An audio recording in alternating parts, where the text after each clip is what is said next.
చాటున పిందెను చూస్తా, సోకు తీగలో పండును కోస్తా, నువ్వొస్తే కప్పిస్తా ముద్దుల ముంతమ్మో.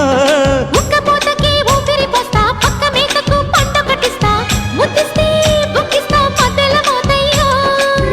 ఓలమ్మో పుకారులు షికారుగా రావమ్మో, ఎదలే ఏడెక్కిస్తే ఎట్టాబులమ్మో. ఊరయ్యో బజారులో మజాలకి రానయ్యో, పగలే పక్కెక్కిస్తే తంటాలేవయ్యో. మిట్టిల మీదున్న మిస్సమ్మయ్య సంటే వడ్డీలతో పాటు ఒళ్ళోకి వస్తుంటే పొగరు చిల్లకల్లెగి